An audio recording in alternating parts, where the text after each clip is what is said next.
நீங்கள் தவறவிட்ட எபிசோடுகளை இப்பொழுதே காணுங்கள் உங்கள் Tandivan.com மற்றும் Tandivan யூடியூப் சேனலில்.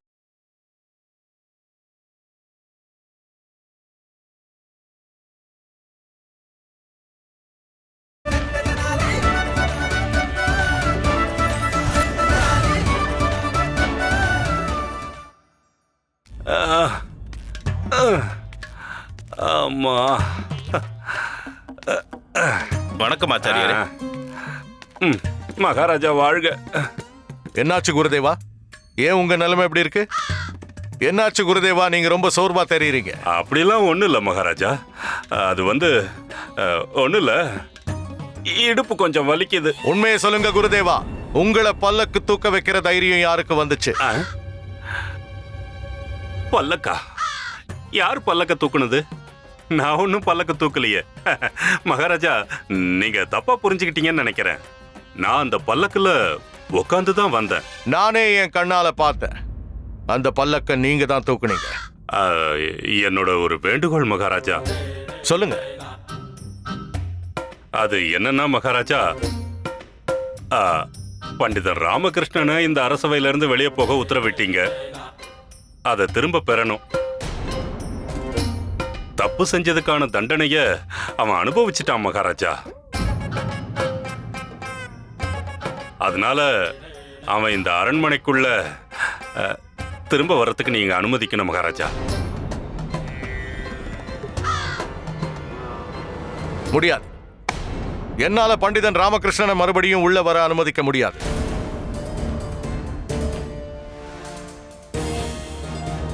மகாராஜா, பண்டிதர் ராமகிருஷ்ண எத்தனையோ சமயங்கள்ல இந்த அரண்மனையில வந்த பிரச்சனையை தீர்த்து வச்சிருக்காரு. அதனால நாம அவருக்கு ஒரு வாய்ப்பு கொடுக்கலாம் மகாராஜா. ஆமா, அதோட உங்க கேள்விக்கு அவன் தான் பதில் சொல்லுவான். அப்படின்னா அது நான் இப்ப என்ன சொல்ல வந்தேன்னா மகாராஜா, நீங்க கருணை உள்ளம் படைச்சவர். நீங்க எப்பவுமே மன்னிக்கிறதுக்கு முக்கியத்துவம் கொடுக்கிறவர். அதனால பண்டிதர் ராமகிருஷ்ணனையும் நீங்க மன்னிச்சு விட்டுருங்க மகாராஜா. சரி குருதேவா, நீங்க இந்த அளவுக்கு சொல்லும் போது, இந்த அளவுக்கு ஆசைப்படும் போது, நான் பண்டிதன் ராமகிருஷ்ணனுக்கு மறுபடியும் தர்பாருக்கு வர்றதுக்கு அனுமதி வழங்குறேன். நன்றி மகாராஜா. அவனும் வரட்டும். என்னுடைய கேள்விக்கு பதிலா அவனால சொல்ல முடியுதான்னு பாப்போம். சரி மகாராஜா. மந்திரியாரே. மகாராஜா, பண்டிதன் ராமகிருஷ்ணனை உடனடியா உள்ள வர சொல்லுங்க. மகாராஜா, பண்டிதர் ராமகிருஷ்ண உங்க முன்னாடி ஒரு விசேஷமான முறையில வர்றதுக்கு ஆசைப்படுறாரு. அவரை வரவேற்கிறதுக்கு நீங்க அனுமதி கொடுக்கணும் மகாராஜா. அவன் எப்படி வரணும்னு ஆசைப்படுறானோ அப்படியே வந்துட்டு போகலாம். எனக்கு என்னுடைய கேள்விக்கான பதில் வேணும், அவ்வளவுதான். சரி மகாராஜா. பண்டித ராமகிருஷ்ணா, நான் மகாராஜா கிட்ட உன்னை பத்தி எடுத்து சொல்லி உன்னோட பதவி உனக்கு திரும்பவும் கிடைக்கிற மாதிரி செஞ்சிட்டேன். நீ உள்ளவா, வந்து மகாராஜா கேட்ட கேள்விக்கு பதில் சொல்லு. அப்படியா? அப்படின்னு சொல்லிட்டீங்களா குருதேவா? ஆனா உங்களை நம்ப முடியாதே. எந்த நம்பிக்கையில வருது? மகாராஜா திரும்பவும் அதே பதவியை தான் கொடுத்திருப்பாரு. அட கடவுளே, என் மேல உனக்கு கொஞ்சம் கூட நம்பிக்கையே இல்லையா? குருஜி, உங்களுக்கு உங்க மேலே நம்பிக்கை இல்ல, அப்புறம் எப்படி மத்தவங்க உங்களை நம்புவங்க சொல்லுங்க பார்க்கலாம். எப்படி? அம்மா, பண்டிதர் ராமகிருஷ்ணா, நீங்க அரசவைக்குள்ள தாராளமா வரலாம். மகாராஜா உங்களுக்கு விதிச்ச தடைய முழுசா நீக்கிட்டாரு. ஓ அப்படியா? ரொம்ப நன்றி மந்திரியாரே, ரொம்ப ரொம்ப சந்தோஷம். சரி, இப்ப பல்லக்க தூக்குங்க. நான் இனிமே அரசவைக்குள்ள தாராளமா போகலாம். பண்டித ராமகிருஷ்ணா, பண்டித ராமகிருஷ்ணா, பண்டித ராமகிருஷ்ணா, பண்டித ராமகிருஷ்ணா, பண்டித ராமகிருஷ்ணா, பண்டித ராமகிருஷ்ணா, பண்டித ராமகிருஷ்ணா.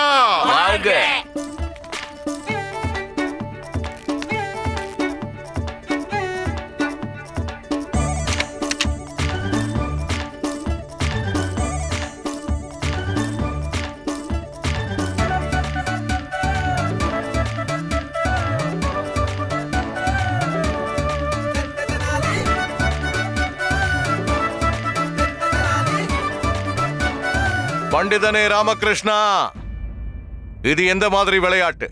விளையாட்டு இல்ல மகாராஜா, இது இவங்க என் மேல வச்சிருக்கிற அன்பு, மரியாதை கொடுக்கறாங்க.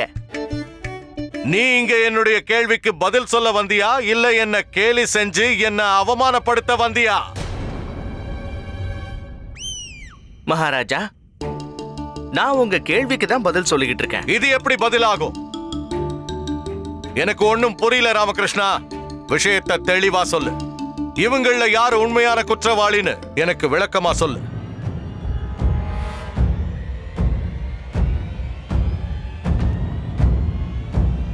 மகாராஜா, குற்றவாளி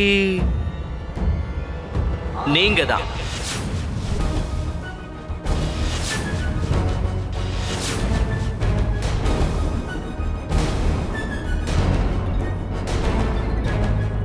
பண்டிதனே ராமகிருஷ்ணா, என்னுடைய பொறுமையை தயவு செஞ்சு சோதிக்காத. நீ என்ன சொல்றன்னு தெரிஞ்சுதான் சொல்றியா? என்ன மன்னிக்கணும் மகாராஜா, ஆனா உங்களோட சேர்த்து மொத்தம் இந்த அரசவையில எத்தனை உறுப்பினர்கள் இருக்காங்களோ அவங்களும் குற்றவாளிகள் தான். தெளிவா சொல்லணும்னா யாரும் குற்றவாளி இல்ல.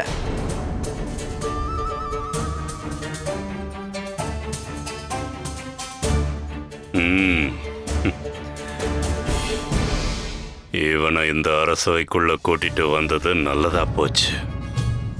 இவன் பதவியை மட்டும் இழக்க போறதில்ல, அவனோட உயிரையே இழக்க போறான்.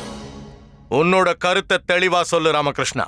மகாராஜா, தேவைகள் தான் எந்த ஒரு மனுஷனையுமே குற்றவாளியாக்குது. அதனாலதான் பல விஷயங்களை செய்யறதுக்கு அவன் துணிஞ்சு முன்னேறான். தேவை இருக்கிறதால தான் மனுஷன் ஒரு கழுதையை கூட தான் தந்தையா நினைச்சு அதை கௌரவிக்கிறான். அதைத்தான் நான் இப்ப நிரூபிச்சேன். அது எப்படி? மகாராஜா, நீங்க தான் பாத்தீங்களே, தேவை இருக்கிறதுனால தான் என்ன பல்லக்கில உட்கார வச்சு எனக்கு புகழ் பாடி அரசவைக்கே கொண்டு வந்திருக்காங்க. அதோட பலத்த வரவேற்பு வேற கொடுத்திருக்காங்க. அதே மாதிரி நீங்க பூஜை செய்யறதுக்கு உங்களுக்கு பூக்கள் தேவைப்பட்டது. ராமண்ணாவுக்கு சாவித்திரி தேவைப்பட்டா சாவித்திரிக்கு தூக்கம் தேவைப்பட்டுச்சு. சரளாவுக்கு மாட்டு வண்டிக்காரர் சந்தையா தேவைப்பட்டாரு. அவருக்கு பையனை பாத்துக்க வேண்டிய தேவை இருந்தது. சந்தையாவோட மனைவிக்கு பிறந்த வீட்டுக்கு போக வேண்டி இருந்தது. இப்படி ஒவ்வொருத்தருடைய தேவையையும் பூர்த்தி செய்ய போய் தான் இந்த பிரச்சனையே வந்தது. அப்படி உனக்கு என்ன தேவை இருந்தது பண்டிதனே ராமகிருஷ்ணா? உங்களுக்கு இருக்கிற உங்க பக்தி, நல்லாட்சி செய்யற உங்க கடமை. இதனாலதான் நான் என் பதவியை இழந்ததுக்கு அப்புறமும் கூட அரசவைக்கு வர முடிஞ்சிருக்கு. மகாராஜா, இது எல்லாருக்குமே தெரியும். ஆதி காலம் முதல் இன்னைக்கு வர தேவை இருக்கிறதுனாலதான் மனித நாகரிகமே முன்னேறி இருக்கு. பண்டித ராமகிருஷ்ணா, கொஞ்ச நேரத்துக்கு முன்னாடிதான் நீ தேவைதான் குற்றவாளின்னு சொன்ன. அப்புறம் இப்ப என்னடான்னா தேவைப்பட்டதுனாலதான் நம்மளால முன்னேற்றம் அடைய முடியுதுன்னு சொல்ற. ஆமா குருதேவா, தேவைதான் சில கண்டுபிடிப்புகளுக்கு வழிவகுத்தது. முதல்ல மனுஷன் நடந்து போயிட்டு இருந்தான். அப்புறம் மாட்டு வண்டிகளையும் கப்பல்களையும் தயாரிக்க ஆரம்பிச்சான். முதல்ல காட்டுல வாழ்ந்தவன் அதுக்கப்புறம் பாதுகாப்பா இருக்க வீடுகளையும் மாளிகைகளையும் கட்ட ஆரம்பிச்சான். இப்போ இங்க சீதோஷ நிலை எப்படி இருக்கு, இதுல இருந்து தப்பிக்கதான் இந்த வஸ்திரங்களையும் கண்டுபிடிச்சிருக்கான். அப்புறம் மாளிகை வெதுவெதுப்பா இருக்கணுங்கிறதுக்காக நெருப்பு மூட்டணுங்கிற யோசனை வந்தது. இது எல்லாமே தேவை இருக்கிறதுனால தானே வந்துச்சு.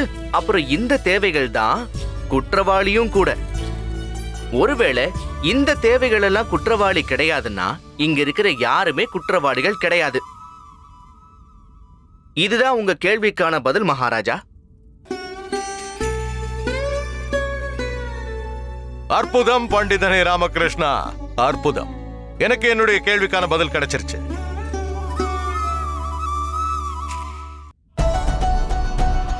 சபாஷ் பண்டித ராமகிருஷ்ணா, நீ ரொம்ப விளக்கமா அழகான ஒரு பதில சொல்லிருக்க. சந்தோஷம், ரொம்ப சந்தோஷம். பிரமாதம் பிரமாதம். ஆனா மகாராஜா, சொல்லுக்கும் செயலுக்கும் வித்தியாசம் இருக்கும் இல்லையா? நீங்க என்ன சொல்ல வரீங்க குருதேவா? மகாராஜா, இந்த தேவைகள் தான் எல்லாத்துக்கும் காரணம்னா அப்புறம் இந்த உலகத்துல வேற எதுக்கும் முக்கியத்துவமே இருக்காது. சுயநலமா இருக்கிறதுக்கும் சம்பந்தம் இருக்காது. சொல்ல போனா இதுவும் ஒரு வகையில உண்மைதான் குருவே. அப்படின்னா நீ சொல்ல வந்ததுக்கான அர்த்தம் தேவைகளும் நிர்பந்தங்களும் மட்டும்தான் ஒரு மனுஷனை எதை வேணாலும் செய்ய வைக்குமா? என்ன வேணாலும் செய்ய வைக்கும். நான் 2வது முறையா உங்ககிட்ட கேட்கிறேன் பண்டித ராமகிருஷ்ணா, என்ன வேணாலும் செய்ய வைக்குமா? நானும் மறுபடியும் சொல்றேன் குருதேவா, எது வேணும்னாலும் செய்ய வைக்கும். அப்படின்னா இந்த குளிர்காலத்துல யாராவது ஒரு நபரால குளிர்ந்த நதி தண்ணிக்குள்ள ராத்திரி முழுக்க நிக்க முடியுமா? அதுவும் எந்த ஒரு உதவியும் இல்லாம. ஒருவேளை அந்த நபருடைய தேவையும் நிர்பந்தமும் அதிகமா இருந்தா நிச்சயம் தாக்கு பிடிப்பாங்க. பண்டித ராமகிருஷ்ணா, உன்னால இந்த விஷயத்தை நிரூபிக்க முடியுமா? நான் குருதேவரோட கருத்தை ஏத்துக்கிறேன். பண்டிதனே ராமகிருஷ்ணா, நீ சொல்ல வந்த விஷயத்தை நல்லா தெளிவா சொல்லு. கண்டிப்பா மகாராஜா. நீங்க 10,000 பொற்காசுகள் பரிசா கொடுக்கப்படும் மட்டும் அறிவிங்க. யாருக்கு அந்த தேவையும் நிர்பந்தமும் இருக்கோ அவனால இந்த ஆபத்தான வேலையை நிச்சயம் செய்ய முடியும்.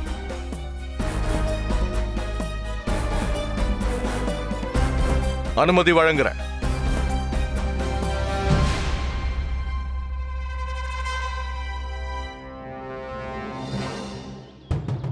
பெரியோர்களே, தாய்மார்களே, எல்லாரும் நல்லா கேட்டுக்கோங்க. ஒரு முக்கிய அறிவிப்பு. இந்த குளிர்காலத்துல எந்த ஒரு குடிமகனாவது ஒரே ஒரு வஸ்திரத்தை மட்டும் அணிஞ்சுக்கிட்டு நதியோட குளிர்ந்த தண்ணியில ஒரு ராத்திரி முழுக்க நிக்கிறவங்களுக்கு மகாராஜா கிருஷ்ணதேவராயர் அந்த நபருக்கு 10,000 பொற்காசுகள் பரிசாக கொடுக்க போறாரு. இவ்ளோ குளிர் அடிக்குது. ஒருத்த முட்டாளா இருந்தாதான் ராத்திரி முழுக்க அந்த தண்ணியில இருக்கிறதுக்கு ஒத்துப்பான். 10,000 பொற்காசுகள் பரிசா கொடுக்க போறாங்களாமே. அட, உயிரே போகுது. அந்த பணத்தை வச்சு நம்ம என்ன பண்ண போறோம்? நீ சொல்றதும் சரிதான். சாத்தியமே இல்ல. குளிர்ந்த தண்ணியில யாராலும் ஒரு நிமிஷத்துக்கு மேல நிக்க முடியாது. ராத்திரி முழுக்க எப்படி நிப்பாங்க? யாரும் வரமாட்டாங்க மகாராஜா, யாருமே வரமாட்டாங்க. ஒருத்தரோட தேவை தன்னோட அறிவை விட முக்கியமானது கிடையாது. முட்டாள் தான் இந்த மாதிரி தன்னோட உயிரை பணயம் வைக்க முன் வருவான். ஒரு ராத்திரி முழுக்க குளிர்ந்த நதி நீர்ல யாராலையும் நிக்க முடியாது, நிச்சயமா முடியாது. நான் பண்டிதன் ராமகிருஷ்ணன் சொன்ன விஷயத்தை பொய்ன்னு நிரூபிச்சு காட்டிட்டேன்.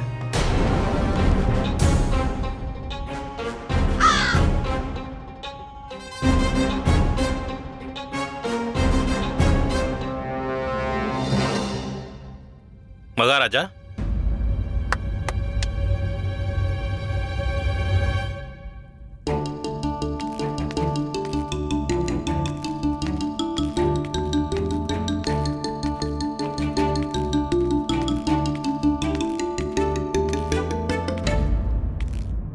வணக்கம் மகாராஜா. வாங்க. யார் நீங்க? என் பேரு சாந்தையா மந்திரியாரே. மகாராஜாவோட அறிவிப்பு கேட்டு வந்திருக்கேன். நான் ஒரு ராத்திரி முழுக்க குளிர்ந்த நதி நீர்ல நிக்கிறதுக்கு தயாராகி வந்திருக்கேன்.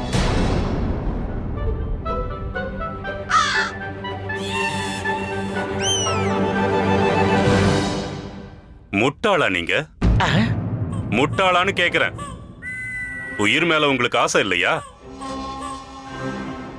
ஐயா பெரியவரே, உங்களோட தைரியத்தை நான் மனசார பாராட்டுறேன். இருந்தாலும் உங்களுக்கே தெரிஞ்சிருக்கும், நீங்க ஏத்துக்கிற இந்த காரியம் உண்மையிலேயே ரொம்ப ஆபத்தானது. வாழ்க்கையை விட கஷ்டமானது வேற எதுவுமே இல்ல பண்டிதரே. எனக்கு பணம் அவசியம் தேவைப்படுது. என் நிலைமையை கொஞ்சம் புரிஞ்சுக்கங்க. உங்களுக்கு அப்படி என்ன பெரிய கஷ்டம் வந்திருக்கு? உயிரை விடுறதுக்கு தயாரா வந்திருக்கீங்க? வறுமையை விட பெரிய கஷ்டம் வேற என்னவா இருக்க முடியும் ஆச்சாரியரே? ஓ, என் மனைவி உடம்பு முடியாம படுத்திருக்கா. வைத்தியம் பார்க்கணும். அதோட என் பொண்ணு கல்யாணத்தை வேற நான் நிச்சயம் பண்ணிருக்கேன். இது எல்லாத்தையும் நான் சமாளிக்கணும்னா எனக்கு பணம் வேணும் மகாராஜா. ஒருவேளை உங்க நிலைமை இதுதான்னா மகாராஜா கிட்ட நீங்க உதவி கேட்டிருக்கலாமே. அவர் கண்டிப்பா உங்களுக்கு உதவி செஞ்சிருப்பாரு. அப்படி செஞ்சா என் தன்மானம் என்ன ஆகுறது? மகாராஜா கருணை உள்ளம் படைச்சவரு. அதுக்காக நான் பிச்சை எடுக்க முடியாது. நான் இந்த சவால்ல ஜெயிச்சிட்டு பணத்தை வாங்கிக்கிறேன்.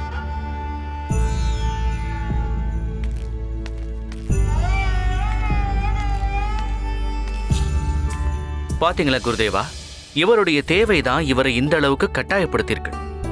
இந்த சவால்ல இருக்கிற ஆபத்து தெரிஞ்சும் கூட தைரியமா வந்திருக்காரு. வீரப்பா பேசுறவங்க நிறைய பேரை நான் பார்த்திருக்கேன்.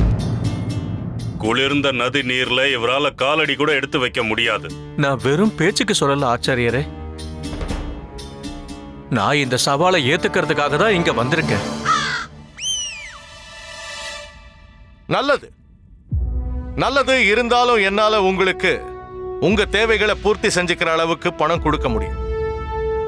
பிச்சை எடுக்கிறத விட உயிரை விடுறது கௌரவமா இருக்கும் மகாராஜா. ஓ,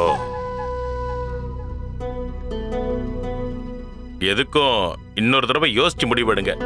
தண்ணியோட குளிர் மேல சூரியனோட வெளிச்சம் பட்டும் கூட எங்க சேனையோட யானை அந்த தண்ணியில இறங்குறதுக்கு பயப்படுதுங்க. நான் முடிவு பண்ணிட்டு தான் வந்திருக்கேன் மகாராஜா. சரி, உங்க எண்ணத்துக்கு நான் மரியாதை கொடுக்கிறேன். உங்க விருப்பம். அப்ப முடிவாயிடுச்சு. இன்னைக்கு இரவு நீங்க விடிகிற வரைக்கும் குளிர்ந்த நீர்ல ஒரே ஒரு ஆடையை அணிஞ்சுக்கிட்டு இருக்கணும். அந்த காரியத்தை செஞ்சு முடிச்சீங்கன்னா நாளைக்கு காலையில நான் உங்களுக்கு என் கையால 10,000 பொற்காசுகளை பரிசா வழங்குவேன்.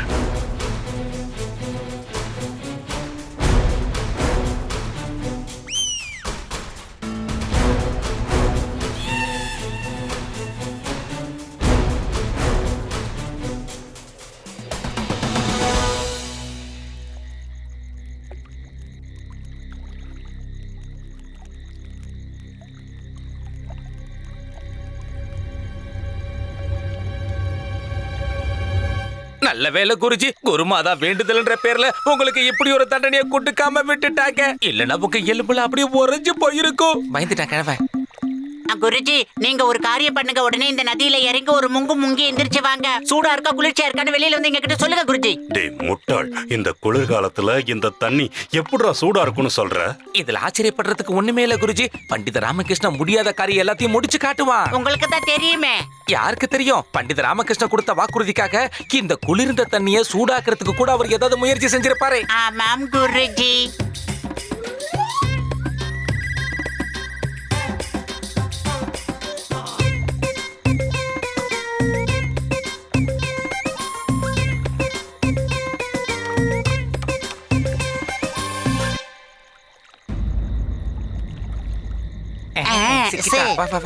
இங்க இருந்து ஆராய்ச்சியில பண்ணக்கூடாது குருஜி. அப்படி குதிக்கணும்.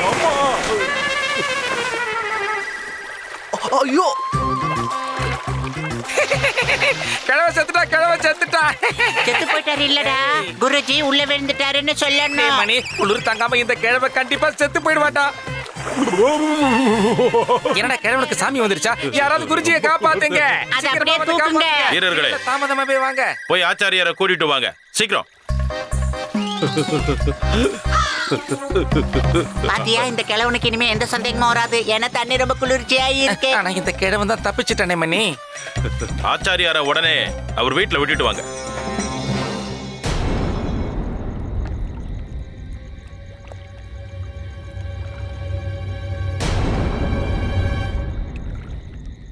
எதுக்கும் இன்னொரு முறை நல்லா யோசிச்சுக்கோங்க பெரியவரே. இந்த குளிர்ந்த தண்ணில இரவு முழுக்க இருந்தீங்கன்னா உங்க உயிரே கூட போயிடும். இதை விட்டா எனக்கு வேற வழியும் இல்ல பண்டிதரே. இந்த வாய்ப்பு எனக்கு ஒரு வரமா தோணுது. நான் இத கண்டிப்பா இழக்க மாட்டேன். நீங்க இந்த ஆபத்தை துணிஞ்சு சேர்றதே உங்க குடும்பத்துக்காக தானே எனக்கு புரியுது. சரி பெரியவரே, நீங்க தேவியோட நாமத்தை ஜபிச்சுக்கிட்டே இருங்க. அவங்க உங்களுக்கு நிச்சயம் உதவுவாங்க. நானும் தேவி கிட்ட உங்களுக்காக ஜபிச்சுக்கிட்டே இருக்கேன். நான் உங்களுக்கு எப்படி நன்றி சொல்றதுன்னு தெரியல பண்டிதரே.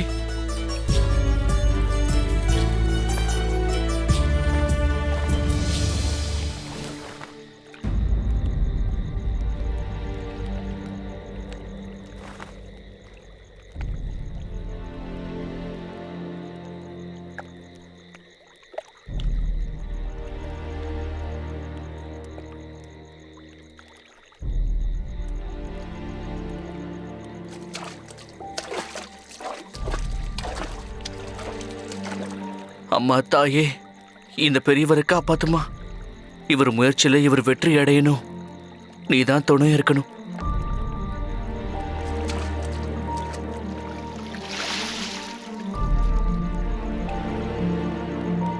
சரி பண்டிதர் ராமகிருஷ்ணா, நானும் இவருக்காக கண்டிப்பா பிரார்த்தனை பண்றேன்.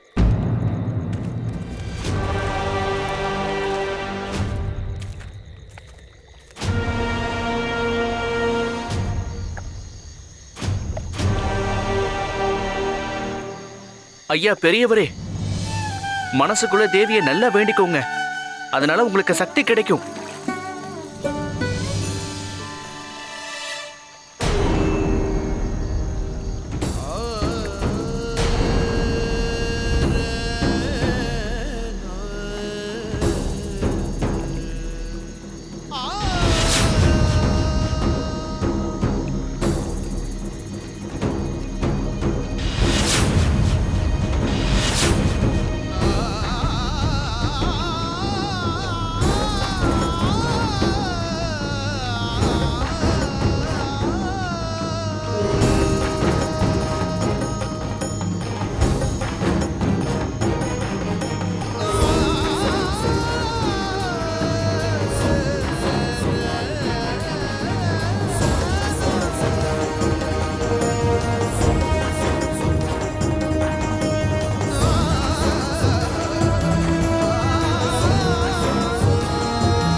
பெரியவரே, உங்களுக்கு எதுவும் ஆகலையே? வெளியே வாங்க. வீரர்களே, அவரை வெளியில கொண்டு வாங்க.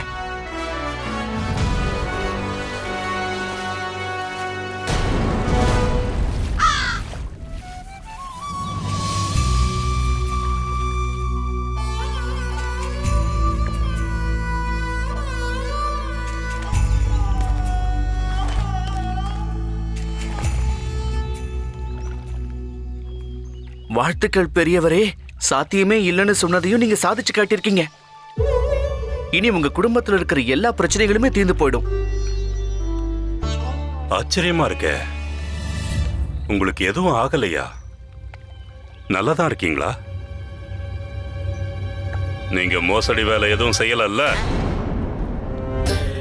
ஒரு ராத்திரி முழுக்க இந்த நதியில, அதுவும் குளிர்ந்த தண்ணியில எப்படி நிக்க முடிஞ்சது? இது சாத்தியமே இல்லை, அசாத்தியமான காரியம். ராத்திரி யாருக்கும் தெரியாம நதியில இருந்து வெளியே வந்திருக்கீங்க இல்லையா? வீரர்களே, இவர் ராத்திரி முழுக்க தண்ணியில தான் இருந்தாரா? ஆமா மந்திரியாரே, ராத்திரி முழுக்க தண்ணியில தான் இருந்தாரு. ஆமா மந்திரியாரே, ஒரு நிமிஷம் கூட அவர் தண்ணியை விட்டு வெளியே வரல. ராத்திரி முழுக்க அங்கேயே தான் இருந்தாரு. நான் கூட இங்கேயே தான் இருந்தேன். அற்புதமான காரியம் செஞ்சிருக்கீங்க சாந்தையா. இதை எப்படி பண்ணீங்க? கொஞ்ச தூரத்துல கோயில்ல ஒரு விளக்கு எரிஞ்சுகிட்டே இருந்தது. நான் என்னோட முழு கவனத்தையும் அங்க தொடர்ந்து எரிஞ்சுகிட்டு இருந்த விளக்கு மேல என் கவனத்தை செலுத்தினேன். அதோட பிரகாசத்தை என்னோட ஆழ் மனசுல உணர்ந்துகிட்டே இருந்தேன். நான் உஷ்ணமாகற மாதிரி யோசிச்சேன். காளியம்மனோட பெயரை என்னோட மனசுக்குள்ள ஜபிச்சுக்கிட்டே இருந்தேன். தீபத்தோட வெளிச்சத்திலே என் கவனத்தை செலுத்தின. குளிரா இருக்குங்கிற எண்ணத்தை ஒதுக்கிட்டேன். இப்படிதான் நான் ராத்திரி பூரா இருந்தேன். அதுல ஜெயிச்சும் இருக்கேன். அதான பார்த்தேன். நான் நினைச்சேன், இவரு தந்திரமா நம்ம எல்லாரையும் ஏமாத்திருக்காரு மகாராஜா. இல்லன்னா யாராலையும் இந்த குளிர்ந்த தண்ணியில ராத்திரி முழுக்க இருக்கவே முடியாது. இவர் தீபத்தோட உதவியை எடுத்துக்கிட்டாரு, அந்த சூட்டை தனக்குள்ள இழுத்துக்கிட்டாரு. அதனாலதான் இந்த தண்ணியில இவரால நிக்க முடிஞ்சிருக்கு. இவர் இந்த சவால்ல தோல்வி அடைஞ்சிருக்காரு மகாராஜா. என்ன, ஏன் இப்படி புரிஞ்சுக்காம என்னென்னமோ உளறீங்க ஆச்சாரியாரே? தூரத்துல இருக்கிற ஒரு விளக்க பார்க்க கூடாதுன்னு யாரும் அவருக்கு நிபந்தனை போடவே இல்லையே. பண்டிதர் ராமகிருஷ்ணா, நீ மறந்திருக்க மாட்டேன்னு நினைக்கிறேன். எந்த ஒரு உதவியையும் எடுத்துக்க கூடாதுன்னு சொல்லிருக்கோம்ல? அப்படி சொன்னது உனக்கு ஞாபகம் இருக்கா இல்லையா? ஆமா, சொல்லியிருந்தீங்க. ஆனா அப்புறம் என்ன, இப்ப நிரூபணம் ஆயிடுச்சுல்ல. இவர் அந்த தீபத்தோட உதவியை எடுத்துக்கிட்டு இருக்காரு, அந்த சூட்டை உணர்ந்திருக்காரு. ஆனா குருதேவா, இவர் இன்னுமா உனக்கு புரியல பண்டித ராமகிருஷ்ணா? எத்தனை நாளைக்கு ஆனா ஊனான்னு சொல்லிக்கிட்டே இருக்க போற? இவர் தன்னோட உடலாலேயோ இல்ல மனசாலேயோ எந்த ஒரு உதவியையும் எடுத்திருக்க கூடாது. நான் சொல்றது சரியா தப்பா? ஆமா சரிதான். இருந்தாலும் போதும், நிரூபணம் ஆயிடுச்சு மகாராஜா. பண்டித ராமகிருஷ்ணனும் இதுக்கு ஒத்துக்கிட்டான். இவர் இந்த சவால்ல தோல்வி அடைஞ்சிருக்காரு. இவருக்கு 10,000 பொற்காசுகள் என்ன, ஒரு செல்லா காசை கூட கொடுக்க கூடாது.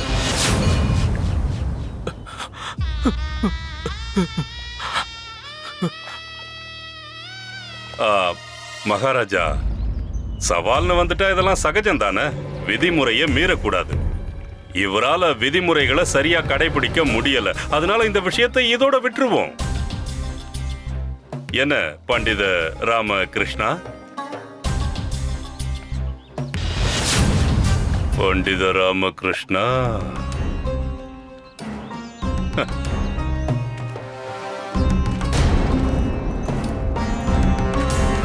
நீங்க வருத்தப்படாதீங்க ஐயா, தைரியமா இருங்க. உங்களுக்கு நியாயம் கிடைச்சே தீரும். நான் உங்களுக்கு துணையா இருப்பேன், சரிங்களா?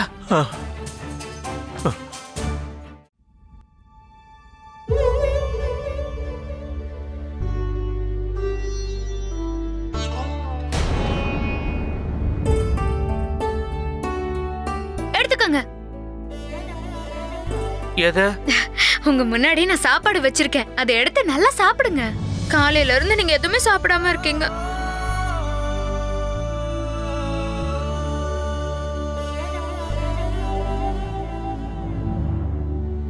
என்னாச்சு?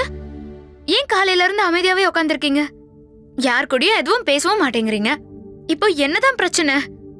எதை பத்தி யோசிச்சுட்டே இருக்கீங்க? அது ஒண்ணு இல்லம்மா, அந்த சாந்தையா தாத்தாவுக்கு அநியாயம் நடந்திருக்கு. அவர் உயிரை பத்தி கூட கவலைப்படாம சாத்தியம் இல்லாததையும் சாதிச்சு காட்டியிருக்காரு. இருந்தாலும் நியாயம் கிடைக்கல. இந்த அநியாயத்தை என்னால பொறுத்துக்க முடியல. நீங்க சரியாதான் சொல்றீங்க. ஆனா அவர் தலையில விதிப்படி என்ன எழுதிருக்கோ அதுதானே நடக்கும். மத்தவங்க தலையெழுத்த இன்னொருத்தவங்க மாத்த முடியாதுல்ல. சாப்பாடு தட்டை முன்னாடி வச்சு ரொம்ப நேரம் ஆச்சு, ஆனா நீங்க சாப்பிடவே மாட்டேங்கிறீங்க. தட்டையே பாத்துட்டு இருந்தா உங்க வயிறு நிறையாது. சீக்கிரமா சாப்பிடுங்க.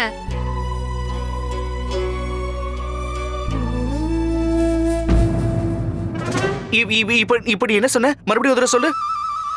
சாப்பிடுங்கன்னு சொன்ன. வேற என்ன சொன்ன? இல்ல அதுக்கப்புறம் என்ன சொன்ன? ஒருத்தரோட தலையெழுத்த இன்னொருத்தவங்க மாத்த முடியாதுன்னு சொன்ன. இல்ல அதுக்கப்புறம் என்ன சொன்ன?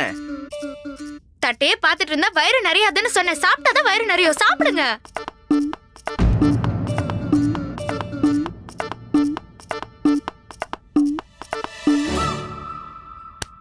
யோசனை வந்துருச்சு.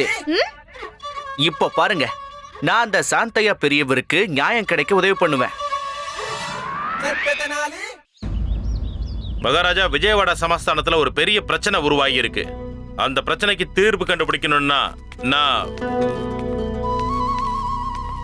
வணக்கம் மகாராஜா, என்ன மன்னிக்கணும். இன்னைக்கு நான் திரும்பவும் தாமதமா வந்திருக்கேன். ஆனா இதுக்காக நான் ஏற்கனவே அனுமதி வாங்கியிருந்தேன். ஏன்னா நாளைக்கு கொடுக்க போற விருந்துக்காக நல்ல ஏற்பாடுகள் செய்ய வேண்டியிருக்கு. நீ எந்த மாதிரி விருந்தை பத்தி சொல்லிட்டு இருக்க ராமகிருஷ்ணா? மகாராஜா, இந்த விருந்துக்கு பின்னாடி ஒரு விசேஷமான பலன் இருக்கு. ஆனா அது என்னங்கறத நான் உங்களுக்கு விருந்து முடிஞ்சதுக்கு அப்புறம் தான் சொல்ல முடியும். நீங்களும் உங்க மகாராணிகளும் என்னோட இல்லத்துக்கு வரணும். குருதேவா நீங்களும் தான். கனிமணி நீங்களும் தான். நீங்களும் தான் மந்திரியாரே.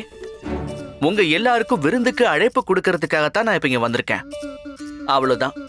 இப்ப மகாராஜாவோட அனுமதி இருந்தாலே போதும். நிச்சயம் பண்டிதனே ராமகிருஷ்ணா, நிச்சயம். நீ ஒரு விருந்துக்கு ஏற்பாடு செஞ்சிருக்கேன்னா அதனால நிச்சயமா பிரயோஜனம் இருக்கும். சரி பண்டித ராமகிருஷ்ணா, உன்னோட அழைப்ப மகாராஜாவே ஏத்துக்கிட்டாருன்னா நானும் கண்டிப்பா வரேன். ரொம்ப நன்றி குருதேவா. மகாராஜா, இந்த விருந்து எப்படி இருக்கும்னா இனி நீங்க யாரும் உங்க வாழ்க்கையில மறக்க முடியாத அளவுக்கு இருக்கும். அப்படியா?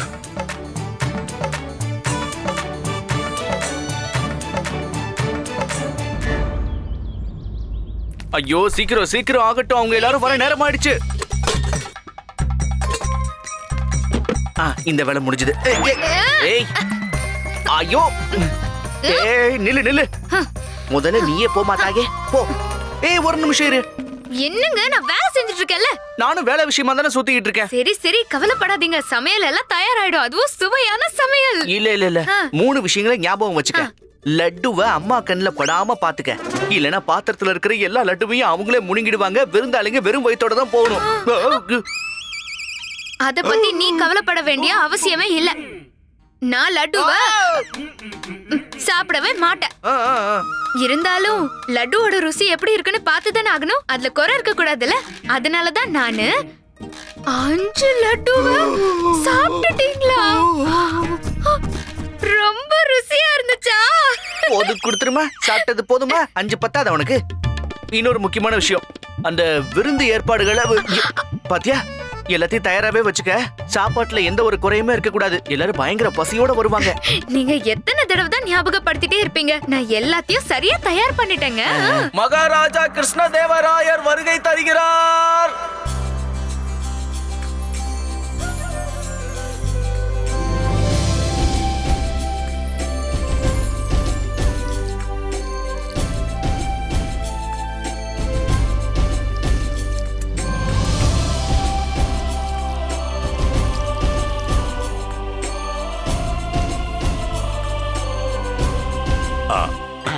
வணக்கம்.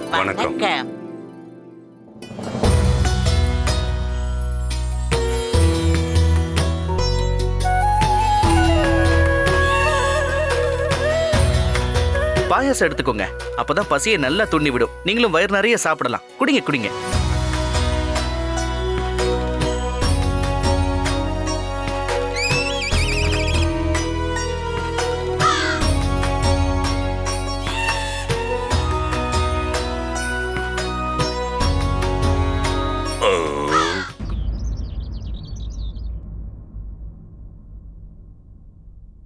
இன்னைக்கு என்னவோ எனக்கு பசி கொஞ்சம் அதிகமாவே இருக்கு. நீங்க காலை உணவு கூட சாப்பிட்டீங்க. என்ன நடக்குதுங்க? எனக்கு இந்த அளவுக்கு பசி எடுத்ததே இல்ல. சாப்பாடு எப்படா வருமனே? குருஜி கொண்டு வர சொல்லுங்க. குருதேவா, நீங்க எதுவும் சொல்லவே இல்ல. உங்களுக்கு பசி எடுக்கலையா? என்னன்னு சொல்றது மகாராஜா, உயிர் போற அளவுக்கு பசி எடுக்குது. பசி தாங்க முடியல. விருந்துன்னு சொன்னதுனால எங்க குருஜி காலையில இருந்து ஒண்ணுமே சாப்பிடல. அப்பதானே வயிறு முழுக்க நல்லா அமுக்க முடியும். என்ன குருஜி? சொன்னடமணி. பண்டிதர் ராமகிருஷ்ணா, இதுக்கு மேல காக்க வைக்காதீங்க. சாப்பாடு பரிமாறுங்க. சாப்பாடு தயார் மந்திரியாரே. ஆனா நம்ம குருதேவருக்காக ஒரு சிறப்பான சமையல் பண்ணிக்கிட்டு இருக்காங்க. ஏன்னா இவர் மகா புருஷர், சிறந்த ஞானி, பெரிய மகான், மரியாதைக்குரியவர் இல்லையா? என்ன சமையல்? பசுவோட நெய்யில செஞ்ச அல்வா, அதுவும் 2 பாத்திரம் நிறைய வரப்போகுது. அப்புறம் எதுக்காக காக்க வைக்கிற? கொண்டு வா, அந்த அல்வாவை கொண்டு வா. கொஞ்சம் பொறுமையா இருங்க குருதேவா, செஞ்சுக்கிட்டு இருக்காங்கல்ல. அது மட்டும் இல்லாம இந்த அல்வாவோடைய ருசியை நீங்க வாழ்க்கை முழுக்க மறக்க போறதில்ல. அப்படின்னா சரி, கண்டிப்பா காத்துக்கிட்டு இருக்கேன். கிடைச்சா போதும். இதோ சாப்பாடு வந்துடுச்சு.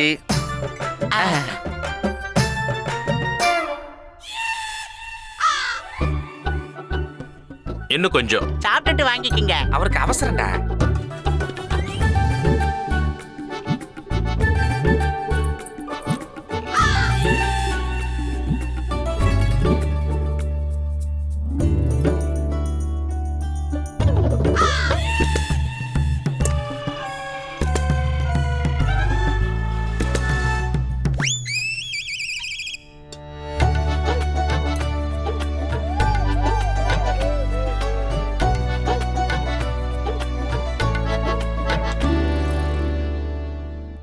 சாப்பாடு ரொம்ப பிரமாதமா இருக்கு. எனக்கு மட்டும் வாய்ப்பு கொடுத்தீங்க, இன்னைக்கு உட்காந்து இதே இடத்துல மொக்கு மொக்குன்னு மொக்கிடுவேன். இத செஞ்ச உங்க கைக்கு தங்க காப்பு போடணும். இன்னைக்கு நான் திருப்தியா சாப்பிட போறேன்.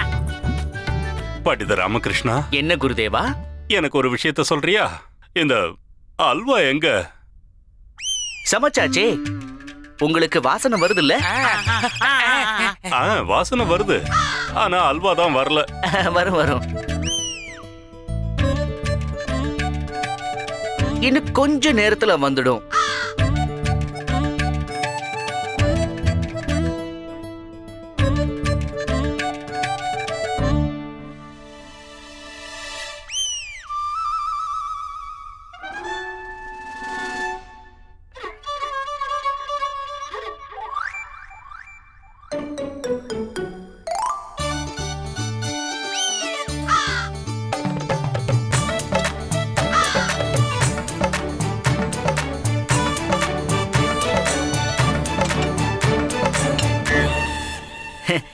இந்தாங்க குருதேவா, இப்போ இந்த அல்வாவை சாப்பிட்டு சந்தோஷமா இருங்க. சந்தோஷம் அடையணுமா? கண்டிப்பா அடையறேன். ஆனா எப்படி அடையறது? முதல்ல பரிமாறினா தானே. குருதேவா, உங்களுக்கு தான் இதோட வாசனை வருது இல்ல? வருது வருது, எத்தனை தடவை சொல்றது? நல்ல வாசனை வருது, அத பரிமாறு. அப்படின்னா இத வாசனை பிடிச்சுக்கிட்டே உங்க வயித்தை நிரப்பிடுங்களேன். இத நீங்க சாப்பிட வேண்டிய அவசியம் என்ன இருக்கு? பண்டிதர் ராமகிருஷ்ணா, என்ன விளையாட்டு இது? இது என்னால பொறுத்துக்கவே முடியல. விளையாட்டு இல்ல குருதேவா, உண்மையதான் சொல்றேன். இந்த அல்வாவை சாப்பிட்டு இல்ல, இதோட வாசனையை முகர்ந்துகிட்டே நீங்க உங்க வயித்தை நிரப்பிக்கோங்க.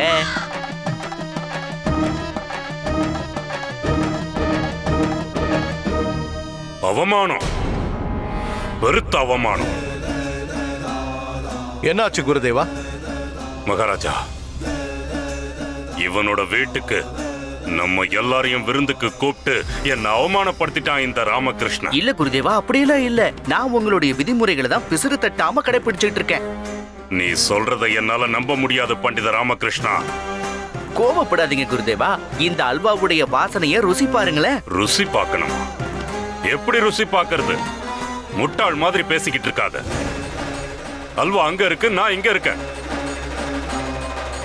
திரும்ப திரும்ப கேட்டுக்கிட்டே இருக்கியே, வாசனை வருதா வாசனை வருதான்னு. வெறும் வாசனையை மட்டும் வச்சு ஒருத்தனோட பசியை போக்கிட முடியுமா என்ன? எங்கேயோ தூரத்துல தெரியற சின்ன வெளிச்சத்தை பார்த்துக்கிட்டே தண்ணியில இருக்கிற சாந்தையாவுக்கு உடம்புல உஷ்ணத்தை உருவாக்கிக்க முடியும்னா, அப்போ இந்த அல்வாவோட வாசனையால உங்க வயித்தை நீங்க நிரப்பிக்க முடியாதா என்ன குருதேவா?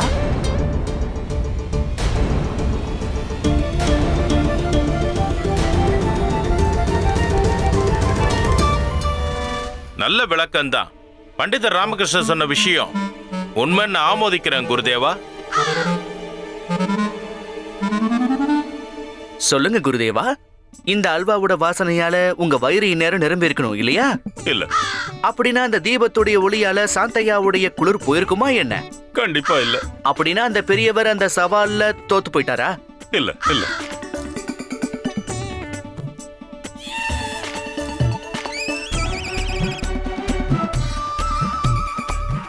நான் ஒத்துக்கிறேன், அவர் இந்த சவால்ல ஜெயிச்சிட்டாரு.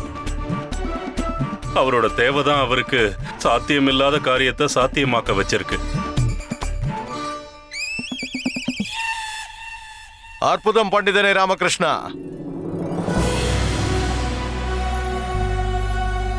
நான் உங்ககிட்ட இதைத்தான் எதிர்பார்த்தேன். இன்னைக்கு நீ எங்க எல்லாருடைய கண்களையும் திறந்துட்ட.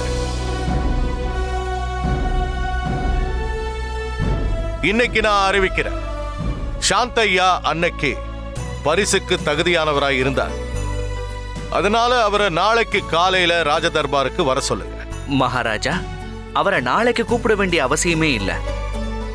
ஏன்னா அவரு இப்போ இங்கதான் இருக்காரு. சாந்தையா தாத்தா,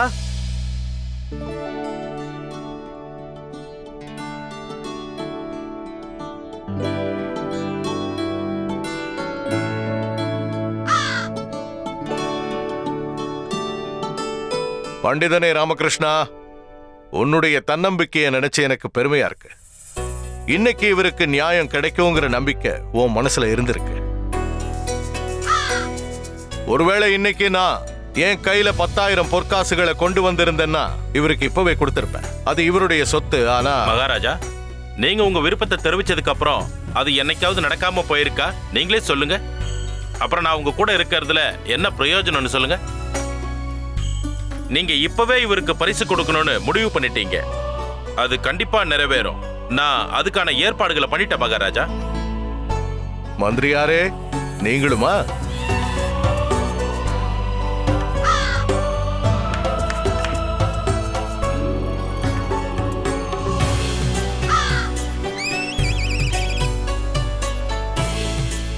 இந்தாங்க மகாராஜா, உங்க வாக்க நிறைவேத்துங்க.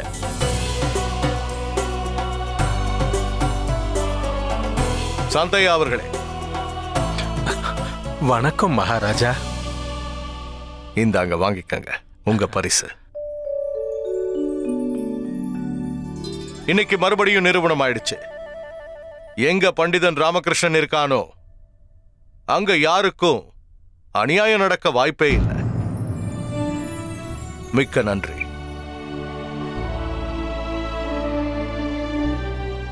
உங்க உதவியை என்னால கடைசி வரைக்கும் மறக்க முடியாது பண்டிதரே.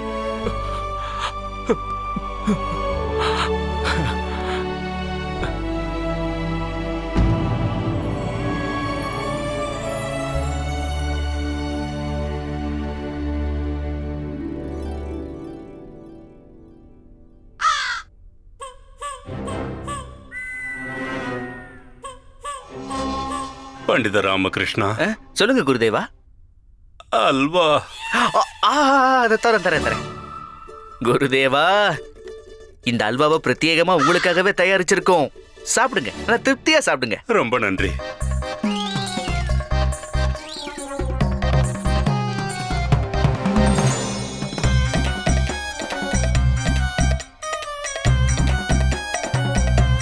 ஒரு வழியா நியாயம் வெற்றி அடைஞ்சிருச்சு. இருந்தாலும் பண்டிதனை ராமகிருஷ்ணா, எனக்கு என்னுடைய ஒரு கேள்விக்கு பதில் கிடைக்கலையே. நீ என்கிட்ட என்ன சொன்ன? இன்னைக்கு இந்த விருந்த ஒரு விசேஷமான விஷயத்துக்காக ஏற்பாடு செஞ்சிருக்கேன்னு சொன்ன. அந்த விசேஷம் என்னன்னு நான் தெரிஞ்சுக்கலாமா? விசேஷம் தான் மகாராஜா. ஏன்னா இன்னைக்கு நான் 25வது முறையா உங்க கோபத்துல இருந்து உயிரோட தப்பிச்சிருக்கேனே. அதாவது 25வது முறையா உங்க அரசவையில இருந்து வெளியேற்றப்பட்டு 25வது முறையா திரும்பவும் அரசவைக்குள்ள நுழைஞ்சதுக்காகத்தான் இத ரொம்ப விமர்சையா கொண்டாடணுமேனு இதையெல்லாம் ஏற்பாடு பண்ண மகாராஜா.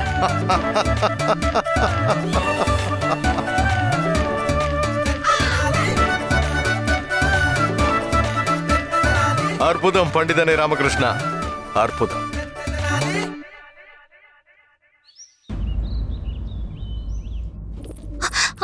பறக்காத பறக்காத, கீழே வா கீழே வா. அட சொன்னா கேட்க மாட்டேன், ஒழுங்கா வந்துரு. ஏய் ஏய் நில்லு நில்லுங்கறல்ல. இப்போ ஒழுங்கா நிக்க போறியா இல்லையா? ஏன் என்ன இப்படி ஓட வைக்கிற? நான் உன்னோட மகாராணி, உன்ன மாதிரி ஒண்ணு புறா கிடையாது, புரிஞ்சுதா? மகாராணி, என்ன நடந்துகிட்டு இருக்கீங்க? காலையில நீ என்ன பண்ணிட்டு இருக்க? மகாராஜா, அந்த புறாவை பாருங்க. புறாவா? இந்த புறா எனக்காக ஒரு தகவல் கொண்டு வந்திருக்கு. ஆனா என்கிட்ட கொடுக்கவே மாட்டேங்குது. என்ன அங்கேயும் எங்கேயும் ஓட வைக்குது மகாராஜா. பாத்தீங்களா மகாராஜா, இப்ப இந்த புறா என்ன இந்த நிலைமைக்கு ஆளாக்கிருக்கு. நீ கொஞ்சம் அமைதியா இரு, அமைதியா இரு. நான் இப்போ அந்த புறாவை கூப்பிடுறேன்.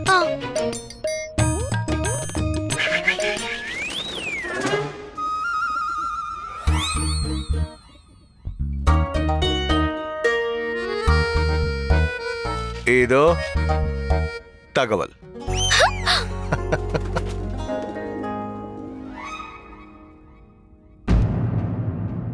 என்னாச்சு மகாராணி? அம்மா, உங்க அம்மாவுக்கு என்னாச்சு? அம்மா சரியில்லை. என்ன? அது வந்து அம்மாவுக்கு உடம்பு சரியில்லை. அவங்க படுத்த படுக்கையா இருக்காங்களாம். ஓ, இது ரொம்ப மோசமான செய்தியா இருக்கு. என்ன இன்னொரு புறா வந்திருக்கு? நிச்சயமா இன்னொரு தகவல் வந்திருக்கு.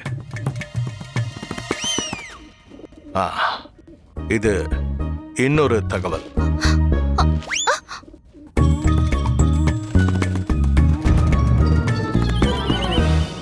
என்னாச்சு சின்ன மகாராணி? ஒன்னும் பிரச்சனை இல்லையே? மகாராஜா, எங்க அம்மா என்ன பார்க்கணுமா? உடனே வர சொல்லிருக்காங்க. அவங்க உயிருக்கு ஏதோ ஆபத்து வந்திருக்கா. மகாராஜா, எனக்கு ரொம்ப பயமா இருக்கு மகாராஜா.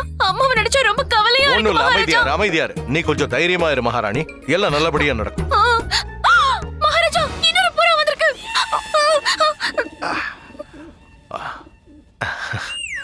இது இன்னொரு தகவல்.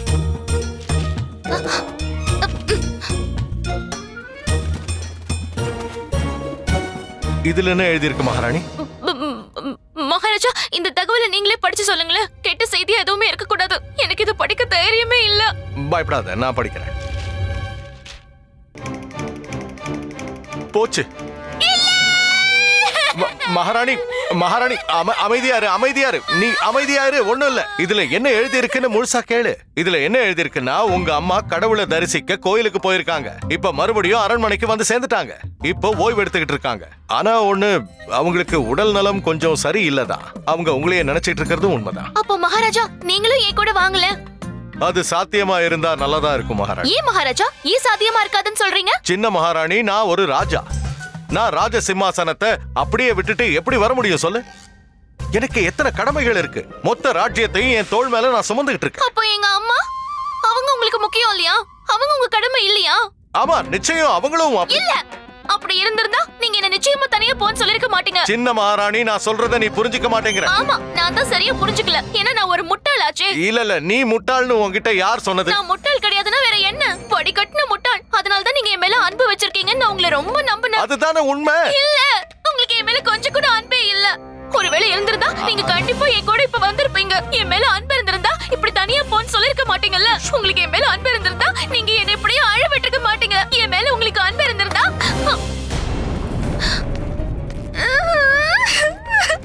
உடனடியா வர சொன்னேன்னு மகா மந்திரி திம்மரசுவையும் பண்டிதன் ராமகிருஷ்ணனையும் என்னோட விசேஷ அறைக்கு வந்து சேர சொல்.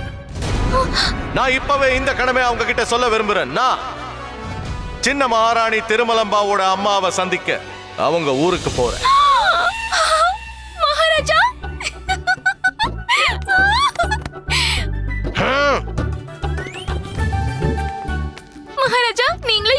போறீங்கன்னு என்னால நம்பவே முடியல.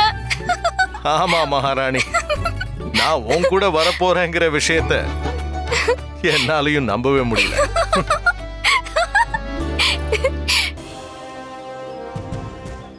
Catch us on TV, Tandivan.com, Facebook and YouTube.